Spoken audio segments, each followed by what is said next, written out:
Kita hari ini Boleh, bakal boleh. sambil nunggu yang lain, kita ketemu lagi di acara webinar live Instagram dari Panin Sekuritas dan Panin Cabang Puri. Kita kolaborasi, kenalkan dulu untuk yang belum kenal, nama saya Redi, saya dari Panin Sekuritas Puri, dan kita berkolaborasi dengan analis dari Panin Sekuritas Pusat ya, namanya adalah Jonathan Guyadi. Nah, si Jonathan Guyadi ini masih muda nih, tapi udah hebat ya. Enggak lah, Iya, Pak. jadi Sama-sama belajar lah. tema kita hari ini di siang hari ini adalah saham-saham yang berpotensi memberikan cuan ya atau profit di menjelang hari raya Idul Fitri, karena kita sama-sama tahu bahwa udah tinggal seminggu lagi ya kita aktif di kantor atau di mana sebelum akhirnya kita diberikan libur panjang nih sama presiden kita Pak Jokowi gitu ya. Jadi libur kita yang Betul, betul. harusnya mungkin lebaran itu kalau nggak salah tanggal 1 sama tanggal 2 ya lebaran ya, tanggal 2 Iya, 2 Mei. tanggal-tanggal segitu. Yang harusnya kita bisa libur dari hari Sabtu aja tuh, Sabtu, Minggu, Senin, Selasa gitu ya. Tapi kebetulan hari Jumatnya itu juga ditambahin libur juga. Terus habis Lebaran pun juga sampai ketemu Minggu lagi gitu. Jadi hampir seminggu lebih gitu. Tentu itu keputusannya bukan karena kebetulan ya, bukan karena tanpa alasan, tapi karena memang mungkin ingin menggairahkan perekonomian di Indonesia, khususnya untuk menaikkan sentimen positif gitu ya ke bursa saham juga. Karena kalau misalkan kita mengalami libur yang sangat panjang atau misalkan di hari raya kebetulannya itu pasti akan banyak sektor-sektor yang terkena atau terdampak mendapatkan manfaat dari sentimen tersebut gitu. Misalkan kalau sektor-sektor yang consumer mungkin atau sektor-sektor yang lain itu mungkin bisa mengalami kenaikan laba dari segi perusahaan kalau kita lihat dari sisi fundamental gitu. Nah, buat teman-teman atau Bapak Ibu yang mau tanya juga jangan ragu-ragu ya, silakan langsung tanya aja di komen gitu, nanti aku bacain sambil jalan gitu. Nah, aku juga mau tanya dulu beberapa hal nih ke Jonathan ya gitu. Iya, Jadi boleh, boleh, Pak. memang kalau kita update dulu sebentar, market itu hari ini IHSG di harga 7.193 rupiah untuk penutupan di sesi 1 ya. Jadi sedikit lebih rendah dari penutupan kemarin, sekitar 0,08%. Jadi belum terlihat adanya kenaikan. Cuma memang pada saat buka awal sempat mengalami kenaikan hingga ke berapa nih paling tingginya ya? Di 7.262. Tapi kemudian mengalami tekanan jual yang sangat tinggi sehingga sekarang penutupannya lebih rendah dari penutupan kemarin.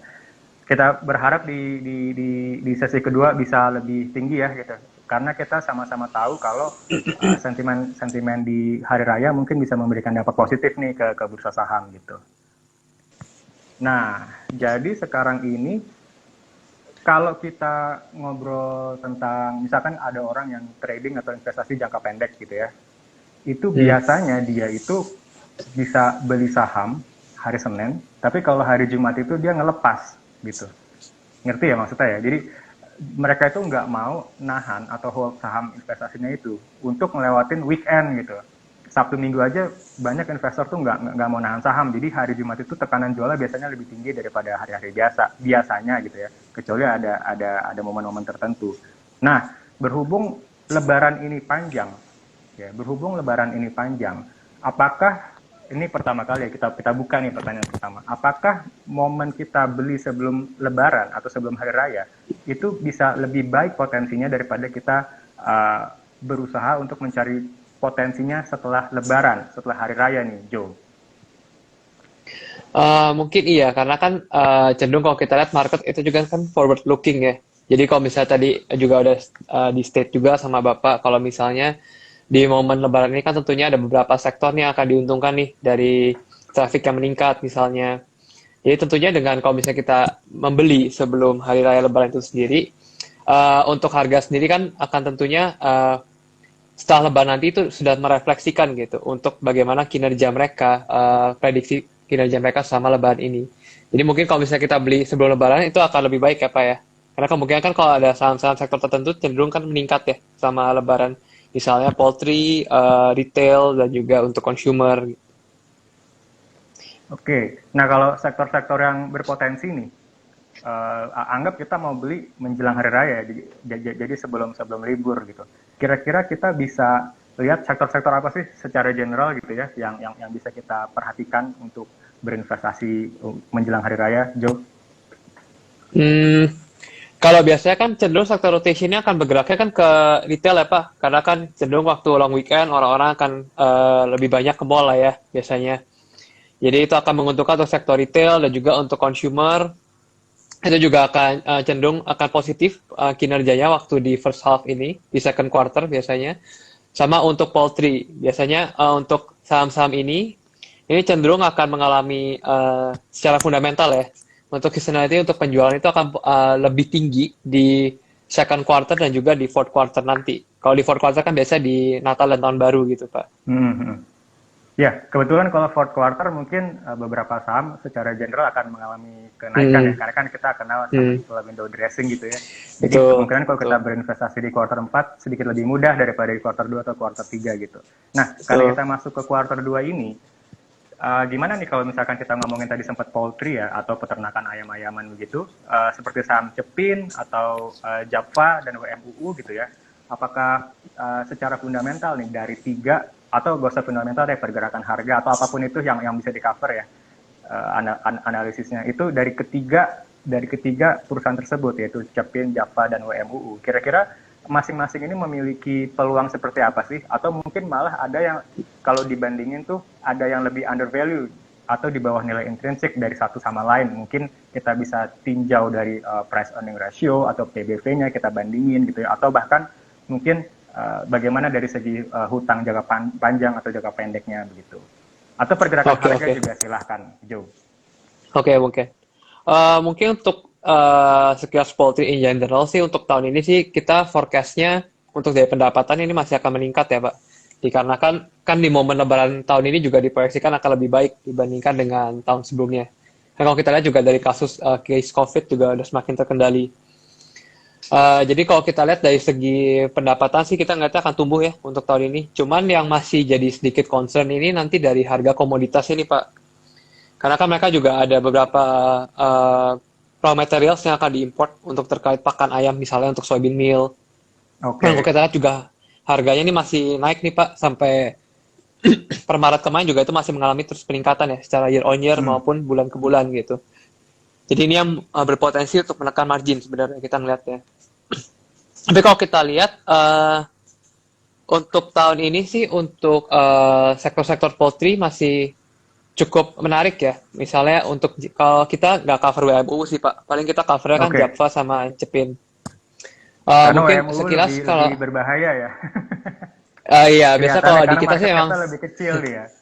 ya stok universe kita sih cuma Cepin dan Japfa. Jadi Betul, mungkin saya betul, akan betul. bahas sedikit soal itulah.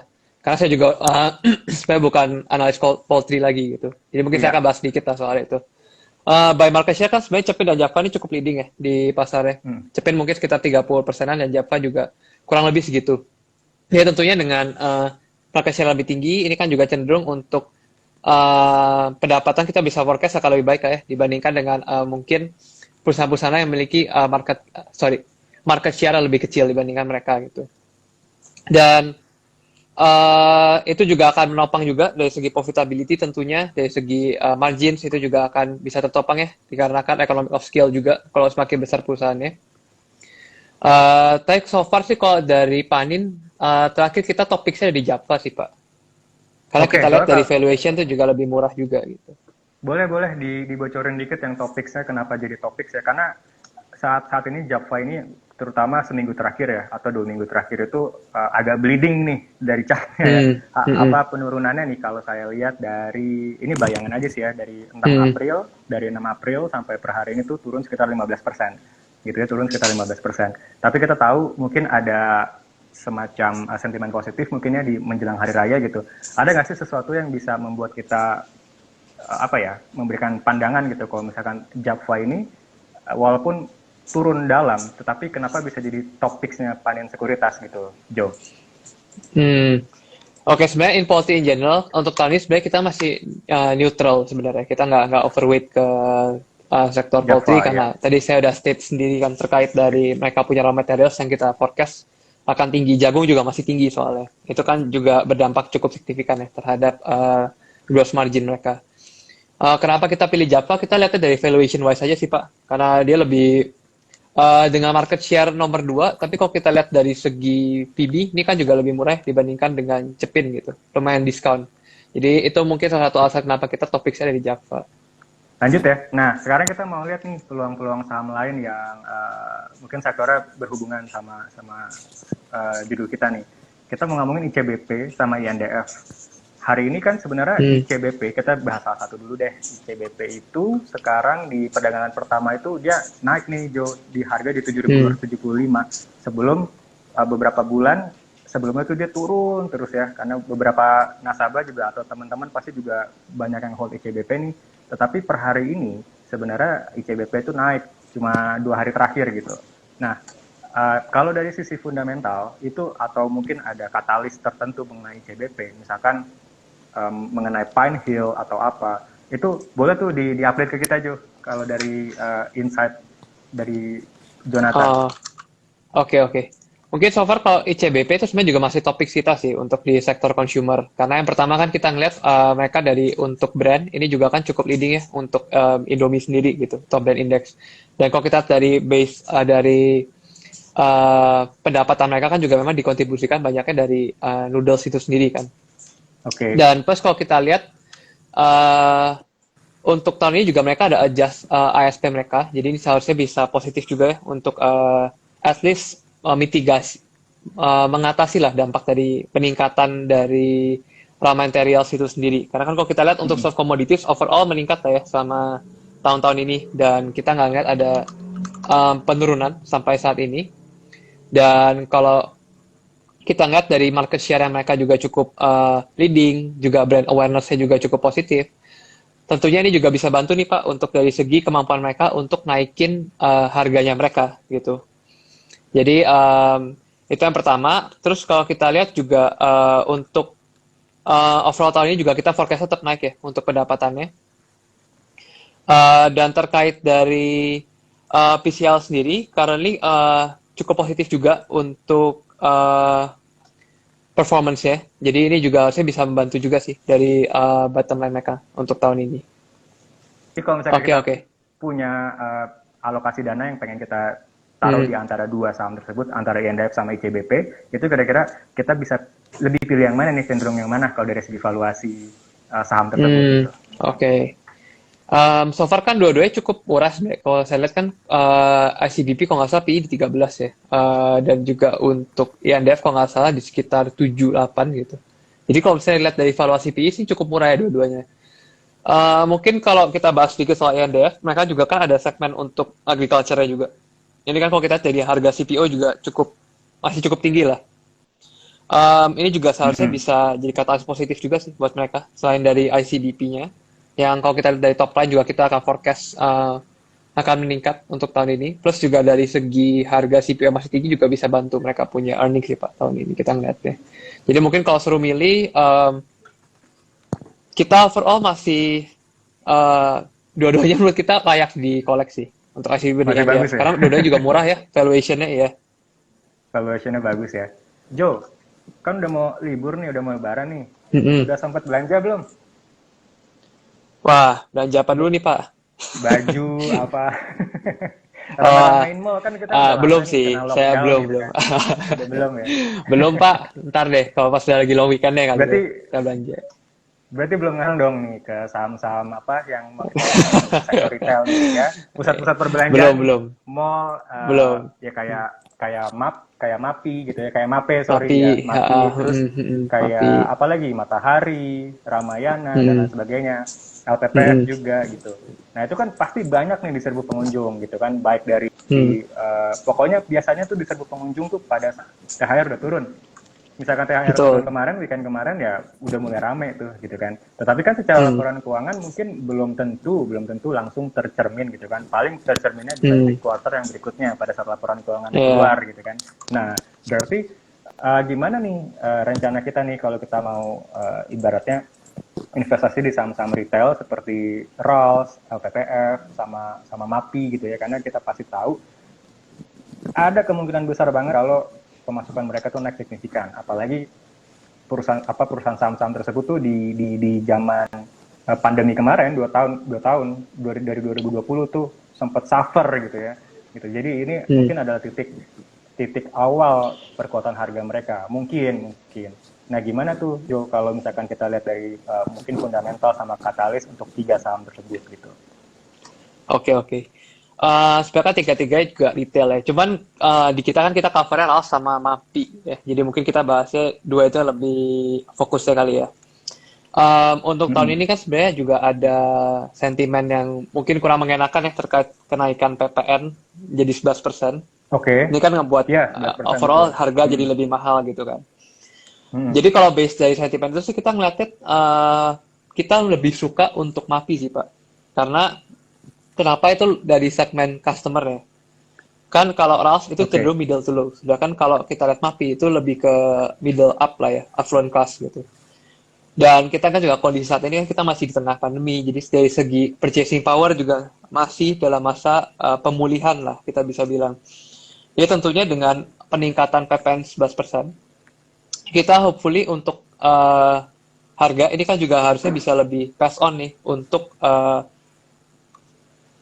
perusahaan yang memang segmennya itu yang affluent class gitu. Jadi kita ngeliatnya untuk MAPI ini akan lebih baik sih. Terus kan kalau terkait kemarin juga ada safeguard untuk import duty ya per fourth quarter kemarin, di mana Jadi untuk kenapa tuh Jo? import Kenapa untuk tuh Jo?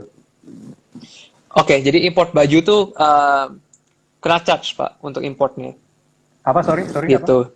Kena charge untuk Oh, kena importnya. charge. Oke, iya. Ya, jadi ini kan tentu jadi overall cost untuk mereka punya inventory kan meningkat kan. Gitu. Jadi kalau kita lihat kemarin sih MAPI udah naikin ada adjust mereka punya harga jual gitu untuk beberapa SKU tertentu. Dan kalau kita lihat ini kan mulai berlaku tuh di fourth quarters mereka kemarin kan. Dampak dari peningkatan untuk inventory-nya ini.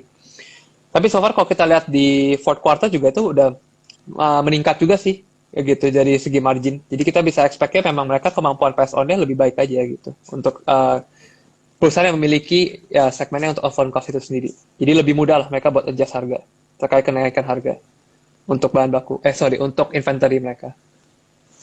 Jadi kalau MAPI itu sebenarnya lebih rekomendasiin ya daripada RALS gitu kan, karena Hmm, kalau betul, RALS tadi kalau aku tangkep dia mungkin daya belinya nggak sekuat betul. MAPI gitu ya, karena RALS itu Hmm, mungkin lebih middle to low tadi kalau kata kata hmm, Joe ya. Dan kita juga lihat hmm. Ramayana ini atau RALS ini seminggu terakhir tuh juga suffer banget. Hari ini juga dia turun.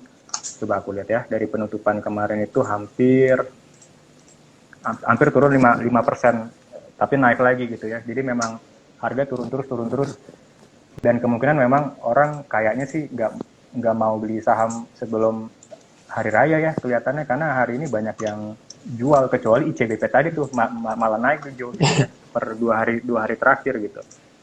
Jadi kalau Hmm. misalkan kita lihat MAPI gitu ya, karena kita udah terlanjur memperhatikan, karena kalau dari sisi technical analysis singkat aja itu Hmm. MAPI itu juga tertahan di resistance di harga sekitar 920 ya, mungkin ya 920 per lembar saham. Jadi dia ada rejection, jadi dia turun ke bawah gitu. Tapi sebenarnya kalau dari fundamental itu atau dari analisa keuangan dan lain sebagainya, itu sebenarnya kita bisa hold ada future prediction ke harga berapa sih Jo gitu kalau misalkan kita lihat harga saham MAPI. Oke, coba sebentar saya lihat ya. Untuk target price kita. Mm-mm. Um, Panin Sekuritas pernah rekomendasiin MAPI Jo? Sebelumnya iya, sebenarnya targetnya kita udah kena sih. Sebelumnya kita targetnya ada di 900 untuk MAPI. Oh 900 gitu. Berarti Mm-mm. kalau sekarang kira-kira anggaplah sebelum lebaran atau mungkin setelah lebaran mau beli itu Hmm. masih menarik gak Jo untuk MAPI? MAPI ya, coba kita lihat. Nah, Apa masih menarik gitu kalau dari, karena kan sebenarnya kalau misalkan uh, MAPI itu ya. mungkin kalau dari kita sih, karena kita targetnya juga udah deket ya, mungkin lebih baik cari saham. Mungkin boleh di hold aja kali ya Pak ya. Mungkin Boleh di nanti kita hold kalau juga udah akan beli review ya. kembali sih, mungkin ya. Karena Hmm. sebenarnya ini belum ada Hmm. target baru dari tahun kemarin, karena kita juga pengen lihat dulu sih terkait dari kinerja di first quarter kayak apa, biar lebih ada bayangan Oke. aja. Teman-teman Gitu. di yang nonton ada yang punya MAPI nggak? kalau punya beli di harga berapa nih gitu kan? Mumpung ada Bro Jonathan nih, kita bisa tanya-tanya mengenai apa perkembangan Waduh, ke depan. kalau beli Nah, di berapa mungkin tanya teknikal analis kami aja Pak kalau oh itu. enggak, maksudnya Ya. kalau misalkan mereka udah beli gitu ya, misalkan Oh, di oke, harga oke. 600, 650 Hmm, gitu kan, berarti kan sekarang lagi hmm. profit nih, lagi profit jauh nih Oh, kan, kalau iya, kita iya, iya. mimpi-mimpian gitu kan, lagi Hmm. profit jauh tuh sebaiknya dilepas apa enggak tuh Jo, kalau misalkan punya bisa beli di harga 700 aja kan sekarang 890 nih, itu Hmm. kalau kita lihat dari fundamental tuh saat ini waktunya udah mulai lepas apa gimana Jo? Apa kita bisa tahan terus? Untuk long term Mungkin ya, maksudnya boleh lebih oh, setahun oke. gitu. Ya mungkin boleh sih kalau misalnya mau take profit dan mungkin cari saham lain yang mungkin masih lebih menarik. Karena kan kalau kita juga kemarin untuk based on fundamentals untuk terakhir di fourth quarter kita sih ngeliatnya untuk target pas ini masih di 900 ya kita ngeliatnya untuk fundamental value-nya. Cuman so far nanti kita mungkin akan update lebih lanjut sih setelah mungkin kita bisa lihat di first quarter dia kayak apa. Oke. Kalau di Hmm. fourth quarternya itu laporan keuangannya udah keluar ya Jo ya? Harusnya ya, fourth quarter. Udah ya. Udah. Itu Hmm. pernah lihat gak dia di fourth quarter itu net income atau net loss ya di fourth quarter? Di fourth quarter coba saya. Kemarin net Laporan income sih Pak, ininya. net profit ya. Berapa tuh Jo ya? Soalnya kan ke quarter 3 kan ya Oke, minus ya. rugi, ya. Di fourth Quarter quarter 3 dia minus. laba bersih di 522 miliar. Di fourth quarter only. Di third quarternya sebelumnya kan dia Oke. rugi bersih ya, 355 miliar. Iya betul. Kalau yang first quarter belum ya? First quarter Belum belum keluar ada ya? sih. Oke. Currently Ya ya. mungkin itu yang di fourth quarter itu yang bikin harga MAPI itu dari sekitar harga 700-an itu bisa naik tuh sampai ke 890 ya, karena akhirnya orang-orang mulai berpikir bahwa saham-saham retail seperti ini bisa naik lagi karena ada perkuatan ekonomi gitu dan ada dukungan dari Bapak Jokowi juga kalau misalkan kita tuh sudah bisa saling beraktivitas lagi gitu. Jadi kegiatan-kegiatan Betul. seperti ini bisa bangkit lagi. Sekarang untuk eh, pemerintah kan udah menetapkan libur yang cukup panjang ya. Tadi kita udah sempat bahas dari Jumat Hmm. ketemu Minggu gitu. Nah, kebetulan ini baru pertama kali nih semenjak pandemi dari 2020, kita udah 2 kali Lebaran kurang lebih dan 2 kali merayakan hari raya yang lain ya untuk kepercayaan lain. Baru kali ini kita benar-benar secara resmi itu bisa melakukan mudik atau perjalanan gitu.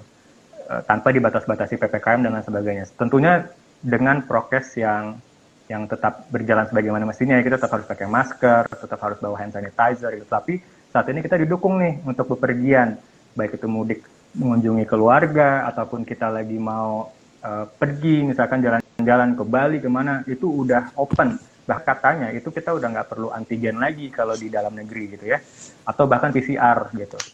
Jadi itu udah nggak diperlukan lagi sekarang. Nah, kira-kira dengan keputusan seperti itu, bagaimana nih kaitannya terhadap saham-saham, anggaplah infrastruktur gitu ya, ibaratnya atau transportasi gitu, misalkan seperti jalan tol, misalkan kayak Jasa Marga gitu. Sudah pasti kan kita bakal mudik numpuk gitu kan, karena seminggu lebih libur tuh. Nah, Jasa Marga tuh gimana tuh Jo, kurang lebih? Untuk peluangnya ya, Kecenderungan dia akan, peluangnya. ya, oke, oke. Hmm. Oke. Mungkin sama Lebaran ini juga waktu arus mudik, ini kan juga komposalnya. Jadi mungkin untuk jasa marga juga akan mengalami katalis positif dari sana sih Pak. Mungkin dari mudik yang akan dilakukan tahun ini ya. Kan kalau tahun kemarin mungkin lebih rendah lah untuk mobilitasnya overall gitu. Ada pandangan lain Jo untuk Jasa Marga? Ada tambahan? Kalau Hmm, waduh. misalkan belum ya. Nah, Ya, kalau moda iya. transportasi lain gimana nih? Gimana nih seperti ASA? Fundamental analisisnya Jo. Oke, untuk ASA kita ngeliatnya positif aja sih Pak dari layanan, terutama untuk last mile itu kan yang mungkin kita kenal sebagai antar aja. Nah ini karena kita lihat pertumbuhannya cukup positif ya sama beberapa tahun ini, ditambah juga dari pandemi ini kan orang-orang mulai belanja online gitu kan. Untuk e-commerce juga ini kan terus meningkat. Sama kalau kita lihat juga di Indonesia kan untuk pasar e-commerce juga masih sangat menarik ya. Gitu bahkan di forecast Oke. bisa sampai 5 kali lipat gitu dari tahun 2021 di tahun 2030 nanti. Jadi kita ngeliatnya kalau ASA sih untuk selama dari segi, sorry. Nggak apa-apa. Lanjut Ya, aja Pak. Jo. Oh, oke. Eh, so far sih kalau kita lihat dari pertumbuhan e-commerce yang masih cukup luas lah ruangnya di Indonesia ya untuk pasar e-commerce sendiri. Ini sih kita nggak akan positif ya untuk pendapatan ASA ke depannya. Sama kemarin kan mereka udah mulai ini juga nih, ada pilot project terkait, jadi mereka sortingnya itu udah bukan pakai conveyor belt gitu, tapi ini masih pilot sih. Mereka pakai kayak robot gitu. Oh So far gitu. sih kita kemarin ngobrol-ngobrol ya, overall untuk cost per parcel itu dari segi cost itu bisa diminimalisir hingga kurang lebih lah ya 50% untuk cost per parcel untuk penyortingannya ya, terkait penyortingannya. Cuman ini kan masih pilot ya, jadi untuk kedepannya sih tahun ini mereka rencana untuk ngembangin lebih banyak lagi untuk jumlah robotnya. Tapi mungkin kalau hitungan jadi apakah jadi jauh lebih efisien atau tidaknya, angkanya belum ada sih Pak, karena mereka juga masih pilot project gitu. Cuma kita ngeliatnya positif sih untuk so far ya, untuk ASA. Unilever pasti pernah ini dong, pernah Cover, ya. Kalau itu kita cover sih, kalau Unilever. analisis dong gitu ya, pernah ya. Nah, Bisa. kita juga mau nanya banyak nih karena harusnya Oke. harusnya saya nggak ketawa sih. Harusnya kita. Oke. Oke, Nah, oke. jadi kalau di Wait ya. Unilever ini kan sebenarnya kalau kita lihat ya dari aku buka juga ya sebentar. Oke. Boleh, boleh. Unilever itu sebenarnya mungkin kalau dari sisi fundamental sekilas itu kelihatannya bagus gitu ya. Laporan keuangannya selalu net income setiap kuartal itu pasti di atas 1 triliun, bahkan di atas 1,5 triliun setiap kuartalnya untuk net income-nya. Tetapi harga sahamnya kan dia turun terus gitu kan, sampai pada suatu ketika itu ada gosip mengenai Unilever yang mau go private. Ini kenapa sih kita ngomongin Unilever? Biasanya Unilever juga jadi salah satu jagoan, saham-saham jagoan yang bisa dipilih menjelang hari raya gitu kan, karena barang-barang itu dekat dengan kita buat apa. Unilever tuh banyaknya barang apa sih, Jo? Kalau nggak salah, Ya, selain sabun-sabunan nih. kalau mungkin yang sering banget kita lihat ya kan Pepsodent, terus home and personal care lainnya. Biasanya sih yang barang baru yang bisa kita pakai sih Tresemme, mungkin kalau ibu-ibu pada ada yang pakai, terus Walls juga kan es krim, ya Vineta gitu. Itu kan juga kemarin kayak cukup nge-hype lah ya pas sama pandemi ini Vineta gitu. Iya. Nah, Itu akhirnya produk kan mereka beberapa. si Unilever betul sempat mau go private kan, misalkan sempat di analisis sama salah satu Nilson Capital ya namanya. Jadi dia sempat kalau bisa nih Unilever aja. Jadi harga saham redar berapa di saran gitu kan kalau nggak salah Unilever itu masyarakat udah tinggal berapa persen gitu ya, dikit ya. Oke. Jadi memang sebagian besar tuh pengendalinya udah punya Unilever itu sendiri, Holdings, atau perusahaan pengendali Unilever itu sendiri, holdingsnya. Jadi kalau misalkan mau dibeli balik itu sebenarnya bisa aja berapa triliun pun, karena perusahaan ini selalu profit gitu, setiap kuartalnya 1 triliun lebih gitu. Nah kalau kita kan bisa lihatnya cuma sampai situ gitu ya, tapi sampai sekarang ini belum ada keinginan dari Unilever untuk aksi korporasi gitu ya, atau ngasih news ke kita kalau misalkan Unilever itu benar-benar mau go private gitu. Karena kalau go private itu kan berarti dia harus beli balik, jadi dia harus beli saham masyarakat tuh lebih tinggi dari harga sekarang kan, bisa 2 kali lipat, bisa berapa puluh persen gitu, istilahnya tender offer lah gitu. Nah karena Joe sempat cover, kita bisa dikasih update gak sih, Joe, mengenai saham Unilever gitu, larinya bakal kemana? Apakah memang ada kemungkinan dia bisa go private gitu? Kira-kira gimana, Joe?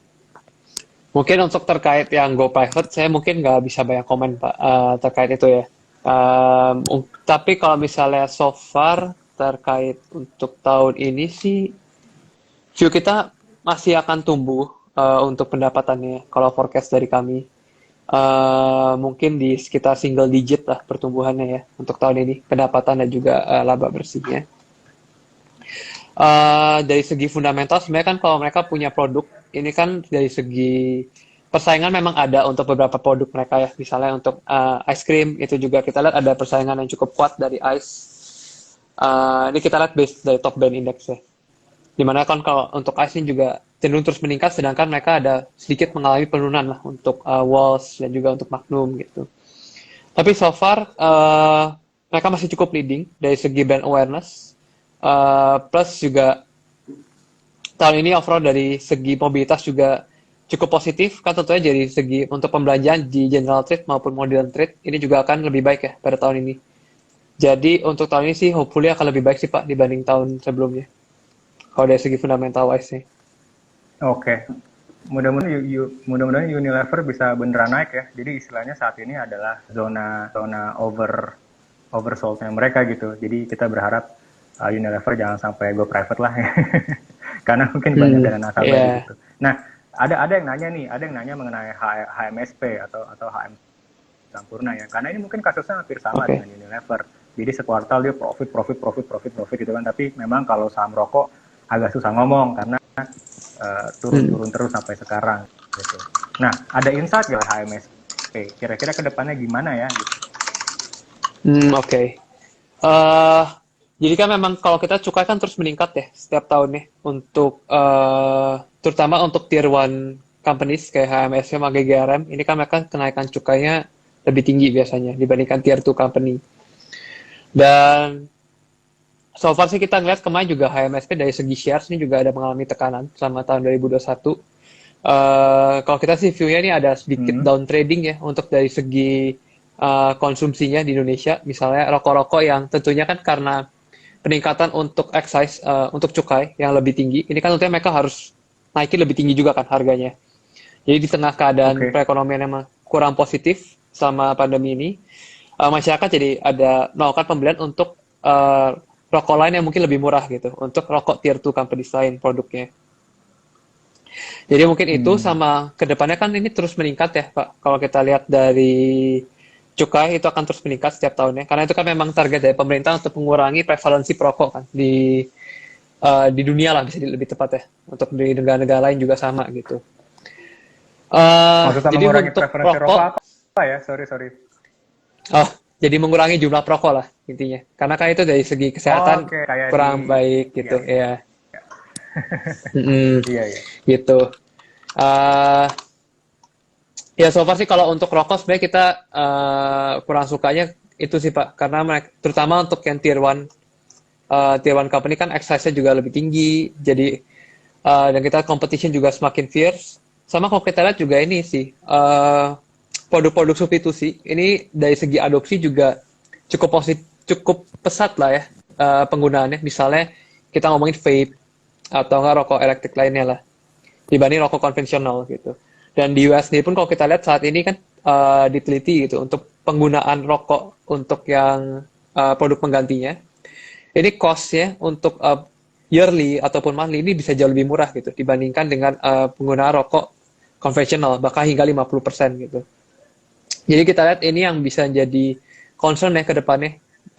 Pertama dari segi persaingan, karena harganya juga yang tentunya untuk yang tier 2 company, untuk yang tobacco, ini akan lebih kompetitif.